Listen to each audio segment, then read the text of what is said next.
हमारे गांव में मेरे चचा पहला टीवी लेके आए थे, ब्लैक एंड व्हाइट। वैसे तो फैमिली बड़ी मजबूत फैमिली है सारी ही, तो जो नाम के हैं वो भी, दाद के हैं वो भी, सारे बड़े मजबी हैं। पहले ड्रामे से ही मुझ पे ना नजर पड़ गई, मुझे छोटे छोटे करैक्टर उसके बाद मिलना शुरू हो गए। तो जितना ड्रामा हिट था उससे कहीं ज्यादा मेरा करैक्टर हिट हुआ, वो कंटिन्यूटी हिट हो गई। फुर्र अमेरिका जब से डांस आया ना, इसने थिएटर को बदल के रख दिया। तो सोचते थे कि पाकिस्तानी थिएटर का ड्रामा आ गया तो हमारी फिल्म फ्लॉप हो जाएगी।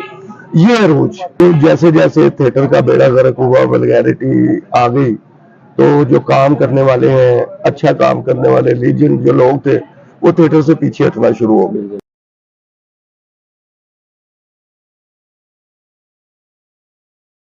अस्सलाम वालेकुम नाज़रीन, वेलकम टू बात से बात। मैं हूं मलिक हसन। उम्मीद है कि आप लोग खैरियत से होंगे, ठीक ठाक होंगे, फिट होंगे। आज हमारे साथ थिएटर की एक बहुत बड़ी शख्सियत मौजूद है, शादिब मिर्जा साहब। Sir welcome to the show. Thank you. मैं ठीक, अल्लाह का शुक्र। आप सुनाएं, आप ठीक हैं, खैरियत से हैं? शुक्र अल्लाह का। माशाल्लाह बड़ा अच्छा चैनल आपका चल रहा है। जी जी, बहुत शुक्रिया। बड़ी मेहनत कर रहे हैं आप, बड़ा मजा आता है देख के। आपकी दुआएं। अच्छा सर, शादिब मिर्जा जी किस तरह इस फील्ड में आना हुआ शोबिज़ इंडस्ट्री की? क्योंकि अक्सर अमूमन देखा जाता है कि हमारी जो फैमिली होती है इस काम को इतना अच्छा नहीं समझा जाता। आपका इस फील्ड में किस तरह आना हुआ? सच्ची बात है, मैं तो एक गांव का रहने वाला हूँ। गांव है मेरा भांडो। जी जी। तो बड़ा ही उस वक्त बैकवर्ड इलाका था, तो मुझे आर्मी में जाने का शौक था बहुत ज्यादा। सही। आज भी है वैसे। तो अपने आप को वो सोल्जर समझना। उन दिनों में हमारे गांव के एक दो फौजी थे, तो वो जो भुट्टो साहब ने उनको वहां से रिलीज करवाया, वो गांव में आए तो पूरे गांव ने उनका इस्तकबाल किया। वो देख के ना तो मुझे ये तब से मेरा एम बन गया कि मैंने फौज में, आर्मी में जाना है। लेकिन ब्लैक एंड व्हाइट टीवी होते थे हमारे गांव में। मेरे चचा पहला टीवी लेके आए थे, ब्लैक एंड व्हाइट टीवी, और जिसका दरवाजा भी बंद होता था, तो जाके ऊपर से एंटीना भी घुमाना पड़ता था। सजे कब्बे आए, सेट हो गया, वो वाला दौर था। तो उन दिनों एक ड्रामा चला समंदर, आरफा सदीकी साहबा, आबद कश्मीरी साहब, वसीम अब्बास साहब उसमें हीरो थे। तो वो समंदर देखा, तो जब ड्रामा देखा तो मुझे एक्टर बनने का शौक बन गया। वहीं से फिर शौक में गुजरांवाला आ गया, गांव से शिफ्ट हुए गुजरांवाला शहर में। तो वहां पे फिर मैंने देखना इधर उधर शुरू कर दिया कि मैं कैसे जा सकता हूँ। मेरी वैसे तो फैमिली बड़ी मजबूत फैमिली है सारी ही, तो जो नाम के हैं वो भी, दाद के हैं वो भी, सारे बड़े मजबी हैं। तो बड़ी प्रॉब्लम हुई इस फील्ड में छुप छुपा के आना जाना, लेकिन अल्लाह ने रिस्क इधर ही लिखा था, तो फिर इस तरफ आ गए। हाँ जी। अगर जब आपने काम स्टार्ट किया तो पहला मतलब जो सीरियल आपका था वो कौन सा था, और वहां से आपको कितना मुआवजा मिला? असल में अल्लाह की कोई खास रहमत थी। मैं जब लाहौर आया तो मुझे कोई पहला जो ड्रामा मिला वो था तमाशे पे तमाशा। फखरी अहमद साहब थे, अल्लाह उनको जवारे रहमत अता करे, फौत हो चुके हैं। तो उनका ड्रामा था एज ए डायरेक्टर, मेरे दादा उस्ताद भी हैं। तो तमाशे पे तमाशा वो ड्रामा किया। तो पहले ड्रामे से ही मुझ पे ना नजर पड़ गई, मुझे छोटे छोटे करैक्टर उसके बाद मिलना शुरू हो गए। तो ये 92 की बात है। यस, तो 97 में मुझे ड्रामा सीरियल काशिम महमूद, जो कि वो भी उन दिनों कमोबेश थिएटर करते थे हमारे साथ, तो मैंने कोई पेंडू का रोल उसमें किया था अलमरा में। तो उसमें एक पेंडू लड़के का करैक्टर था, तो उसने ज़हनी तौर पे मुझे सिलेक्ट कर लिया हुआ था। तो वो आशियाना मेरा फिर पहला ड्रामा था, ड्रामा सीरियल।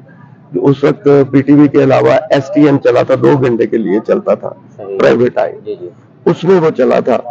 तो वो मेन 4-5 सिटी में चलता था। लेकिन इसके बावजूद मुझे जो ब्रेक थ्रू मिला वो आशियाना ड्रामे से मिला। उसमें एक पेंडू लड़का है जिसको अमेरिका जाने का शौक होता है, दिन रात ख्वाब देखता है। तो मैं गांव के चौधरी का बेटा हूँ, लेकिन जमीनें सब कुछ है, लेकिन अमेरिका जाने का शौक जैसे हमारी जनरेशन को है।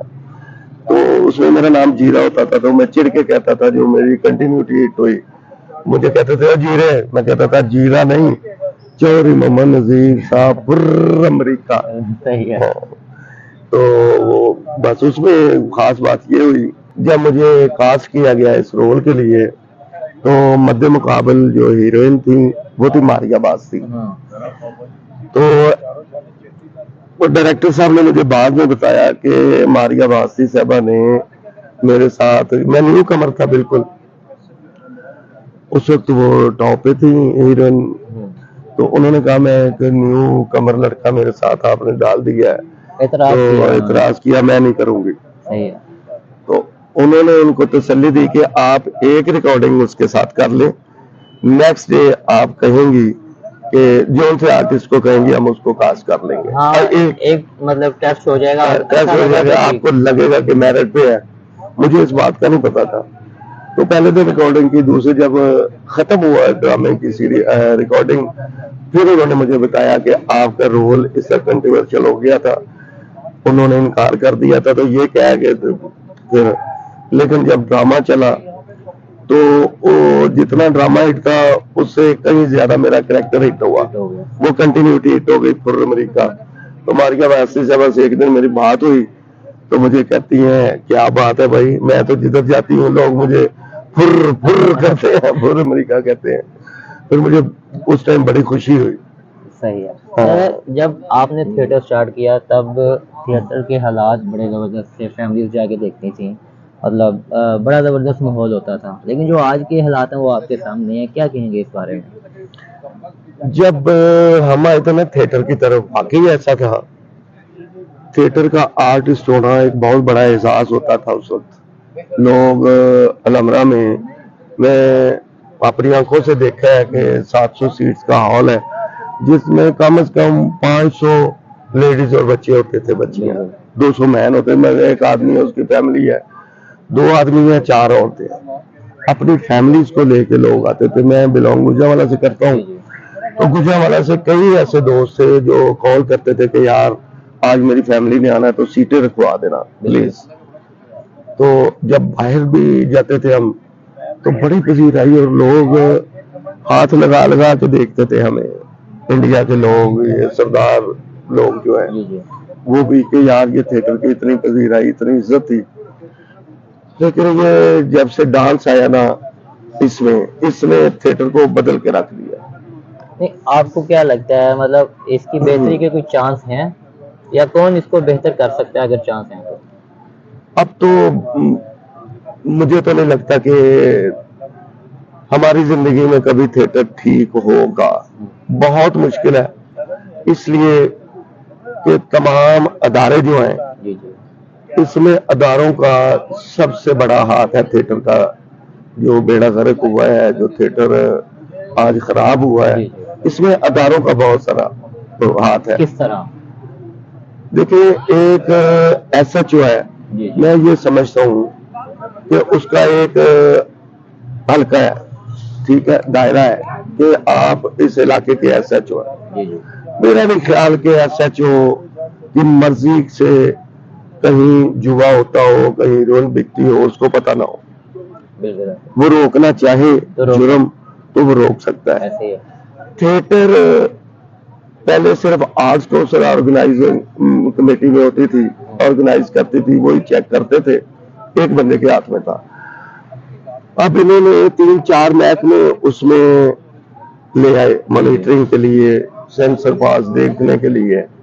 अब इसमें होम डिपार्टमेंट के आदमी भी आते हैं, इसमें आर्ट्स काउंसिल भी है, इसमें कमिश्नर साहब का अमला भी इन्वॉल्व है, इसमें एक दो और पुलिस की तरफ से भी हैं, मुख्तलिफ महकमे।